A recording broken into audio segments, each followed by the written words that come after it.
It was 3:07 in the morning when I heard the doorbell. Not a knock, a bell, a single ring, like someone didn't want to wake the whole house. I sat up in bed, confused, staring at the clock in the dark. I live alone in a quiet town, and no one visits me, especially not at 3 a.m. At first I thought I imagined it, but then I heard it again, this time softer, like the bell was losing strength. I got up, threw on a hoodie, and walked toward the front door. I didn't turn on the lights. I don't know why. Maybe some part of me already knew something wasn't right. When I opened the door, there was no one there, just a small bundle on the doormat. It was wrapped in a thin blue blanket, and it moved. I froze, heart racing, watching the shape twitch slightly. I didn't want to believe it, but I already knew. It was a baby. I looked left and right, but the street was empty. No car, no footprints in the wet grass, just fog. Thick, slow-moving fog that hugged the ground and made everything feel like a dream. I stepped out and looked closer. The baby had a tiny hand sticking out of the blanket, fingers curled, like it was gripping something invisible. It wasn't crying. It wasn't even making a sound. I should have called someone. The cops, maybe, or child services, but I didn't. I picked it up. It felt warm, soft, heavier than I expected. There was a tag pinned to the blanket. Not a name, just a line written in shaky black ink. Don't let him cry. That's all it said. I stared at it, feeling cold despite the baby in my arms. Something about the note felt wrong. Not just the message, but the way the letters looked. Almost like they were shaking. Like whoever wrote them wasn't just in a hurry, but scared. I brought the baby inside. I shut the door behind me and locked it, even though I never usually did. My living room felt smaller with the baby in my arms, like the walls had pulled in a little. I laid him, him, on the couch gently. He didn't cry, didn't squirm, just stared up at me with eyes that felt too focused, like he wasn't seeing me. He was watching me. I grabbed my phone, thumb hovering over 911, but I didn't press it. Something held me back. Maybe it was the way he looked at me. Maybe it was that stupid note. I read it again. Don't let him cry. My fingers trembled. What the hell was supposed to happen if he did? The baby blinked slowly. Then I heard it. A faint thump against the front door. Not a knock. A dull, low sound. I turned quickly, heart leaping, but through the peephole there was nothing there. Just fog. I stared a few seconds longer and then walked back. But the baby was sitting up. I stopped. He was too small for that. He shouldn't have been able to. His back was straight, eyes wide open, head tilting slowly toward me, like he had been caught doing something wrong. Then he smiled. I swear to God, that smile didn't belong on a baby. It wasn't innocent. It was knowing. Like he understood more than he should. I backed up a step, and the lights in the hallway flickered. Not a bulb issue. Like something ran past them. I turned, but no one was there. When I looked back at the baby, he was lying down again, like nothing happened. My phone buzzed. Unknown number. No caller ID, just a text message. Did he cry? I stared at the screen, then at the baby. My fingers went cold. Another text came in seconds later. You have until sunrise. I didn't reply to the message. My hands were shaking too much to type anyway. I just stared at the screen, trying to make sense of what was happening. The baby was quiet, too quiet, and I could hear my own breath louder than usual. The kind of breath that only comes when you know something isn't right. I took the baby into the kitchen. I figured maybe he was hungry. I didn't have formula, but I found a half-full bottle of milk in the fridge. I poured some into a cup, warmed it a bit, then realized I didn't have anything to feed him with. No bottle, no pacifier, nothing. But when I turned around, he was holding a bottle. I swear I hadn't given him anything. I hadn't even looked away for more than 2 seconds. But there it was, a green bottle in his tiny hands, old-looking, worn down. The rubber nipple looked like it had been chewed through years ago. I didn't even own a bottle like that. He drank. Not fast, not slow. Just steady. His eyes never left mine. I heard footsteps upstairs. That's when everything inside me froze. I live alone. No one else has a key, and I hadn't been upstairs all day. I grabbed a knife from the drawer and moved quietly toward the staircase. The hallway light above was flickering again, casting long, strange shadows across the wall. My feet creaked on the second step. I paused. The sound had stopped. Then a whisper. It came from the guest room. Just one word, stretched out and full of air, like someone exhaling a name. Benjamin. I don't know why that scared me so much. I didn't know any Benjamin. I didn't say anything. I just stepped back down slowly, never turning my back on the stairs. The baby was still drinking from the bottle, his eyes wider now, like he knew I'd heard it. Then the bottle dropped from his hands. He didn't cry, but he made a soft noise, like a warning. The house suddenly got colder, and the lights went out completely. The screen of my phone lit up on its own. Another message. He remembers. Keep him quiet. I didn't move. Couldn't. The only light in the room came from my phone screen, glowing white in the darkness like a small moon. I could barely make out the baby's shape on the couch, just a soft outline. But I could hear him breathing. Slow. Steady. Like he was asleep. Or pretending. I backed toward the hallway where I kept a flashlight in the drawer. Every creak in the floor sounded louder than it should have. My skin felt tight, like the air itself was watching me. I opened the drawer, grabbed the flashlight and clicked it on. The beam cut through the dark and landed right on the baby's face. He was sitting up again. This time his eyes weren't wide. They were shut, tight, like he was trying to hold something in. His lips trembled. His hands were clenched. He was struggling not to cry.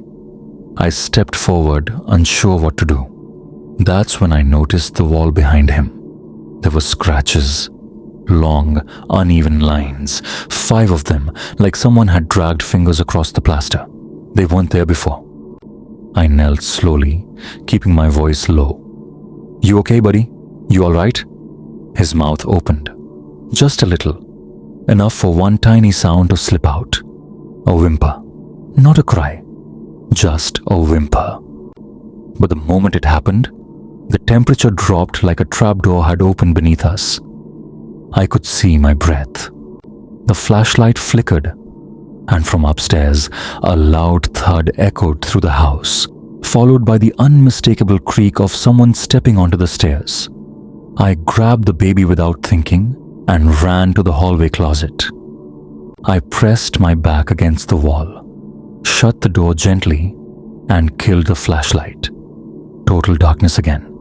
The baby wasn't moving. He was ice cold in my arms. I held my breath. The footsteps reached the bottom of the stairs, then silence. For a full minute, maybe longer. Then a voice, a man's voice, but not angry, not loud, software patient. He cried. I didn't recognize the voice, but it sounded close. Too close. Like the man wasn't just in the house.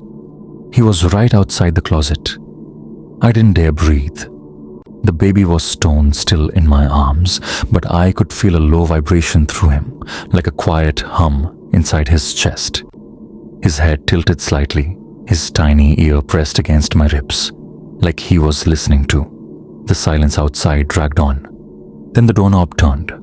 I gripped the baby tighter, preparing myself to... What? Fight? Run? I had no plan, just fear buzzing through every inch of my body. But the door didn't open. It just rattled gently. Once, twice, then stopped, and the voice returned, even softer now, like a whisper crawling through a phone line. Don't lie to him. The air shifted. The presence, whatever it was, moved away. I didn't hear steps. I just felt the absence, like something heavy had left the room. After another minute, I pushed the door open slowly. Nothing there. No man, no shadow. Just the same quiet house, pretending to be normal.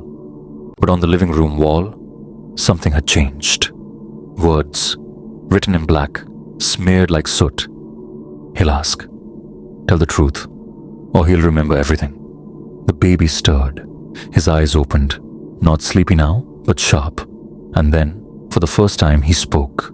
Just one word. Clear. Calm. Daddy. I dropped him. Not on purpose. My arms just failed. He hit the carpet with a soft thud and rolled over, then started crying. And the second that cry escaped, every single door in the house slammed shut at once. The windows shook. My phone rang violently in my pocket. I picked it up. Same number. But this time, the message was longer. You weren't supposed to wake him. The others are on their way. And then, 3 soft knocks at the back door. I didn't go to the back door. I couldn't. Those 3 knocks didn't sound human. They weren't urgent or angry. They were too even, like something pretending to understand rhythm. Like whatever was out there had practiced knocking, but had never really done it before. The baby had stopped crying. He was sitting again, watching me. That same blank stare, like he was waiting to see what I'd do next. His cheeks were red, his tiny lips still trembling from the cry. But his body? It was stiff. Too stiff, like a doll someone had forgotten to finish. The knocks came again. This time, 4 of them. Slower, heavier, like fists or hooves. I grabbed the baby and backed into the kitchen. I wasn't thinking straight. I just didn't want to be near any doors. I reached for the drawer to grab the knife again, but it was empty. Every knife was gone. All of them. Even the old rusted one I never used. I turned toward the hallway, just in time to see the closet door swing open on its own. And from the dark inside, something stepped out. Not a person. It looked like a shadow, but thicker, like smoke trapped inside a human shape. It didn't walk, it glided. And as it moved closer, the hallway lights didn't flicker this time. They died, one by one. I held the baby tighter. He didn't flinch. He just lifted his arm and pointed toward the figure, then whispered again, "Mommy." The shadow stopped, right there, halfway across the hallway, like the word had stunned it. Then it whispered back. Same voice I heard earlier. Software. Gentle. He remembers too much. The light surged back on all at once, and the shadow was gone. But the baby wasn't in my arms anymore. He was standing, on his own, staring up at me. His mouth opened, and a second voice came out. Not his. Older, deeper, dry, like cracking leaves. "You shouldn't have answered the door." I stumbled backward, knocking over a chair. My legs barely worked. The thing in front of me, it looked like the baby still. But that voice, it wasn't made for a child's throat. It rattled out of him like smoke from a chimney, curling around the room. He took a step forward. Just one. The floor creaked beneath his tiny foot. Then he smiled again. Only this time his gums were black. Not stained, not bruised, black, like they'd been burned. The skin around his mouth cracked, splitting slightly at the corners. "I didn't ask for him," I said out loud, not even sure who I was talking to. "You left him here. This isn't my fault." The baby thing tilted its head, that same creepy tilt from earlier. Then it whispered in a tone colder than the rest, "But you let him in."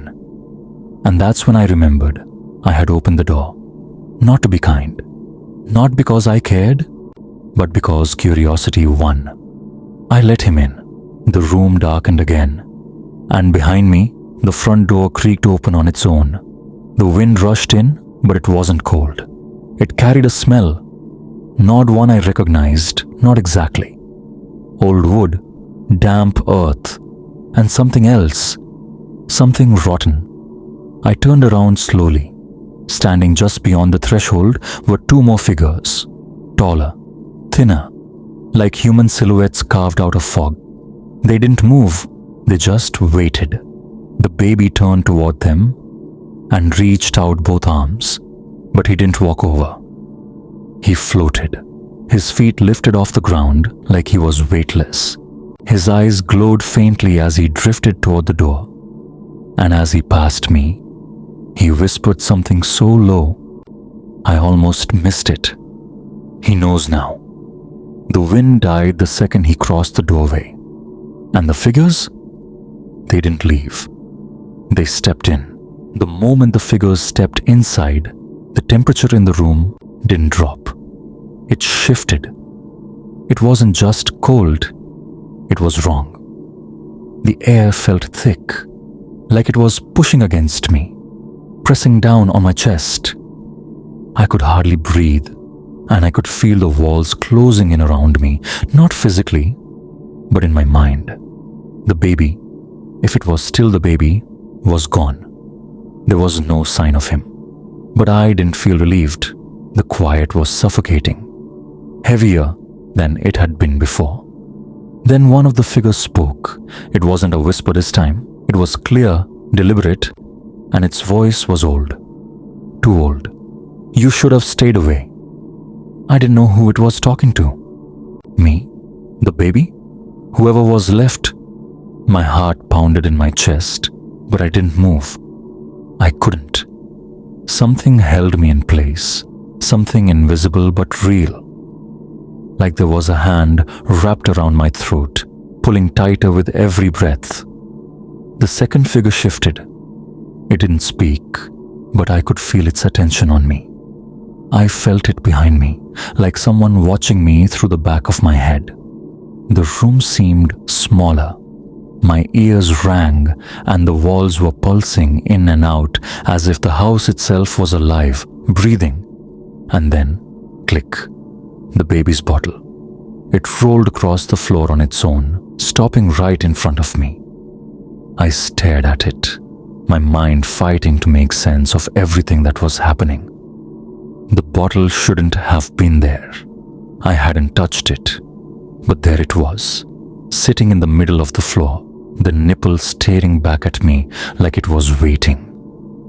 Before I could react, the figure closest to me took a slow, deliberate step forward, and the air shifted again. This time, the floor beneath me cracked. Not a loud crack, just a small one, but enough to make me look down. And that's when I saw it. The floorboards beneath me were splintering open, splitting into a wide crack, revealing a darkness that wasn't part of the house. A pit, a void that stretched down, too far to see. And from the darkness, I heard something, a low, humming sound, and then a voice, a whisper. You never should have opened that door. The walls around me pulsed again, and I couldn't breathe. The space was too much, too heavy, too close. My legs moved before I even thought about it. I turned and bolted, but I wasn't running anywhere. I was running from something I couldn't see, couldn't fight, and the baby's bottle. It rolled after me, in a straight line, like it was following me. The figure at the door spoke again, its voice calm, almost bored. You've opened it. Now you have to answer. I didn't look back. I couldn't. I had to keep moving. Even though every step felt like it was taking me deeper, into something I couldn't escape. My heart thudded in my chest as I rushed through the living room, past the hallway, toward the stairs. The house felt bigger now, like it was stretching, warping around me. The walls seemed to breathe. Then I heard it. The bottle. It was rolling behind me, but it didn't sound normal. It was too steady, too mechanical, like someone was pushing it along, guiding it with purpose. I glanced back, just a quick glance, and the bottle wasn't rolling anymore. It was floating, suspended in midair, hovering a few inches off the floor, following me like a puppet on strings. My breath caught in my throat. I stumbled, but I didn't dare stop. The stairway was in front of me, the way out, the only way I could think to go. I reached the top, turned to the left, and bolted into the guest room. The door slammed shut behind me, and I pressed my back against it, gasping for air.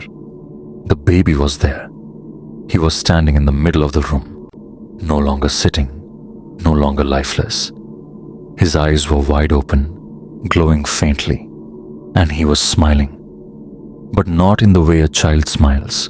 It was twisted, unnatural, like something far older than his body was using him as a mask. And in his tiny hand, he held a note. I didn't know when he had gotten it. I didn't care. But I couldn't stop myself from reaching for it. The moment my fingers brushed the edge of the paper, the air snapped. It was as if 1,000 static shocks hit me all at once, like the world had short-circuited. I yanked my hand back, and the baby's smile widened. "It's time," he said, not in his voice, but in someone else's voice. A man's, deep, haunting. Then the room darkened. The walls pulsed like the house was alive again. The baby, no, the thing that looked like the baby, took a step toward me. His tiny fingers reached out, and the lights flickered on and off, casting strange shadows on the walls. I couldn't stop shaking. My heart was racing so fast I thought I was going to pass out. And then I heard it. A soft scratching sound at the window. I turned just in time to see something moving on the other side. Something tall, thin, and wrong. It was tapping its fingers against the glass. The figure outside was huge, so tall that its head almost scraped the top of the window frame. Its fingers were long, too long, clawed, with sharp, jagged nails that clicked against the glass, one by one, in slow, deliberate motions. And the whisper came again. But this time, it wasn't a voice. It was a sound, like teeth grinding against each other. He knows you. You know him. And that was when I realized the thing at the window was me, or what I was supposed to be. I could barely breathe. My vision blurred, my heart hammered in my chest, but somehow my legs moved. Not fast, but just enough to push me into the corner of the room, away from the thing that looked like my baby, and closer to the window. The figure outside wasn't just standing there anymore. It was looking in. I couldn't see its face, not exactly, but I felt it. I felt its gaze, cold, suffocating, like the weight of its stare was crushing the air out of my lungs. I turned back to the baby thing. It was still staring at me, those wide, empty eyes never blinking. And then I realized something. It wasn't the baby anymore. The thing wearing my baby's face stepped forward, and the moment it did, the house seemed to groan. The walls shifted, creaked like they were ready to collapse. I couldn't look away from it, even though every part of me screamed to run. "Tell the truth," it whispered, but the voice was distorted, overlapping with a second voice underneath. It was like the baby was speaking, but something else was controlling it. Suddenly, everything clicked. The warning, the messages, the presence outside the door. It had been waiting for me to unlock the door, to let it in. And the baby, that thing, wasn't a child. It was something much older, something trapped, pretending to be what I wanted. It had been following me, controlling my every move, pulling strings in the shadows. And now, it was going to collect. I couldn't let it. I couldn't let myself become part of whatever this thing was. I grabbed the only thing within reach, a small lamp on the side table, and threw it at the baby thing. It shattered across its chest with a loud crash. But it didn't flinch, didn't even move. It just smiled. Then it said something I'll never forget. "You're too late." The lights in the room went out in an instant, but there was no darkness. Just red. Not normal red. Sickly, suffocating red, like blood splattered across every surface. I stumbled back, my legs giving out beneath me, and that's when I saw it. Not outside anymore. It was right behind me. The thing that had been waiting at the door, watching, scratching. It was real. It reached for me. Not fast, just slow, deliberate, like it had all the time in the world. But I didn't wait. I ran. I ran out of that room, down the stairs and through the house like I was being chased. But I didn't hear any footsteps. I didn't hear the door open. It was quiet, except for that low, creeping hum that had followed me from the beginning. I burst through the front door, into the yard, not caring where I went, just away from it, away from whatever this thing had turned my life into. But as I ran, I looked back once, and that's when I saw the baby again, standing on the front porch, staring at me. Not smiling this time. It was just waiting. And somewhere, deep inside, I knew. I knew it was going to keep following me until the day I finally gave in.